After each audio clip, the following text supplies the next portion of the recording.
I learned the truth about someone I trusted. Too late. It started in the fall of 2018, when the leaves in Seattle were turning that predictable shade of amber, and the rain was a constant, like a bad habit you couldn't shake. I was 32, freshly divorced, and scraping by as a freelance graphic designer. My ex had taken the house, the dog, and most of my self-confidence, leaving me in a cramped apartment overlooking a parking lot. That's when I met Alex. We connected on a local networking app for creatives.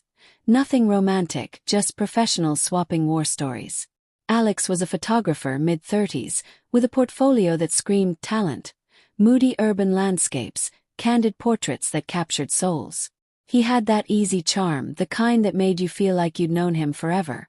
Over coffee at a dingy cafe near Pike Place, he talked about his dreams of opening a studio, collaborating on projects that mattered. "Life's too short for solo acts," he said, clinking his mug against mine. I nodded, feeling seen for the first time in months. We started small. A joint gig for a local magazine. I designed the layouts, he shot the images. The editor raved, and soon we were pitching bigger clients together. Alex handled the schmoozing. He was a natural networker, always knowing someone who knew someone. I focused on the work, pouring hours into pixel-perfect designs.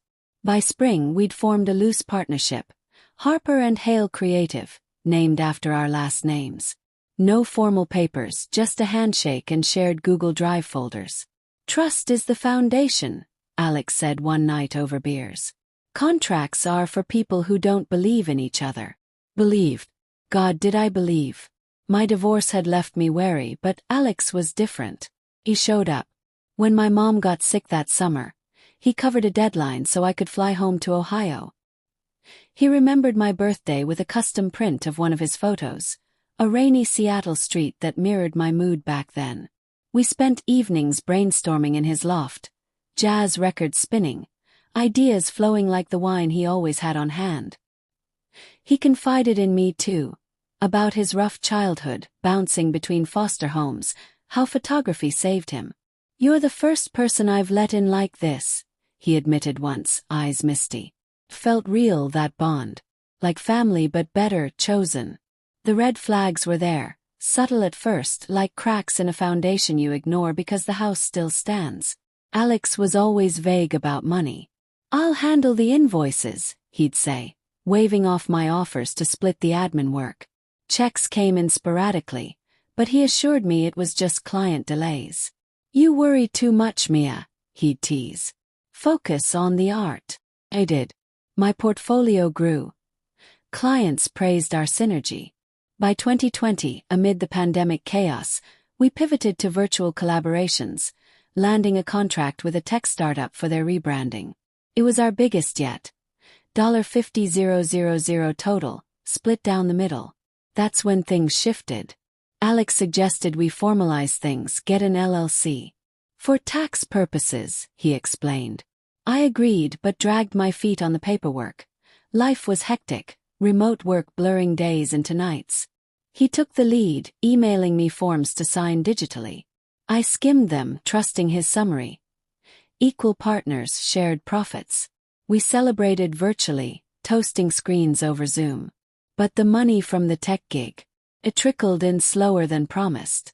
Alex said the client was staggering payments due to COVID. Plausible, I thought. Meanwhile, he posted on social media about a new camera rig, a weekend getaway to the Olympics. "Jealous?" I messaged, half joking. "Nah, just rewards for hard work," he replied with a wink emoji. The first real doubt hit in late 2021. A mutual contact, Sarah from the magazine, messaged me. "Heard Alex is shopping solo gigs with your designs. Everything cool." I laughed it off, confronted him gently. "Misunderstanding," he said, eyes wide with innocence. "She must have seen old stuff." He showed me emails proving otherwise. Relief washed over me. "See, Mia, you're paranoid from the divorce." Life moved on. I dated sporadically, but Alex remained my constant. We planned a joint exhibit for 2022, Urban Echoes, blending my graphics with his photos. Invites went out, buzz built. The night before opening he called, voice strained. Family emergency. Gotta fly out. I handled the event alone, schmoozing awkwardly, selling a few pieces. He texted apologies, promised to make it up. The exhibit wrapped successfully, but when I tallied sales, something felt off. Alex had handled the payment processing through his account. Easier that way, he'd said. Weeks passed. My share didn't arrive. Emails went unanswered. Then his phone disconnected. Panic set in. I drove to his loft empty. For rent sign glaring. Neighbors said he'd moved out suddenly. No forwarding address. Heart pounding, I dug deeper. Bank statements showed deposits from our joint projects going solely to him. The LLC papers. I pulled them up, reading closely for the first time. Buried in legalese. He was majority owner, with rights to all intellectual property. I'd signed away control without realizing. The truth unraveled like a pulled thread. Sarah connected me to others. Former collaborators who'd been stiffed. Alex wasn't his real name. It was an alias, one of many. Online sleuthing revealed a trail. Lawsuits in California for fraud, a bankruptcy in Texas. He'd charmed his way through creative circles, building trust, then vanishing with the spoils. My designs. Repackaged on stock sites under his pseudonyms, earning residuals I'd never see. The betrayal hit like a delayed punch, knocking the wind out of me. How had I missed it? The vagueness, the solo posts, the sudden absences. I'd ignored them, clinging to the narrative of friendship, afraid to be alone again after the divorce. Trust, he'd said. But trust without vigilance is just naivety. I filed reports, police, small claims, but recovery was slim. He was gone, probably charming someone new in another city. The financial hit stung. Lost earnings, legal fees, rebuilding my portfolio from scratch. But the emotional toll was worse. Nights staring at ceilings, replaying conversations, questioning every kindness. Was any of it real? Or just a performance, tailored to my vulnerabilities? Reflection came slowly, in therapy sessions and solitary walks along the Puget Sound. Betrayal teaches you about yourself as much as the betrayer. I'd projected my need for connection onto him, overlooking inconsistencies because solitude scared me more. Realism bites. People aren't always who they seem, and good intentions don't shield you from bad actors. Now in 2026 I've rebuilt.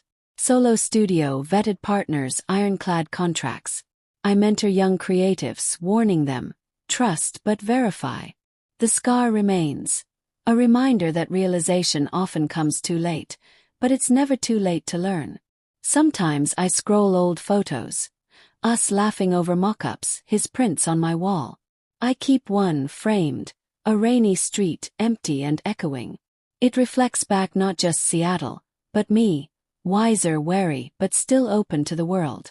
Betrayal doesn't define you. What you build after does.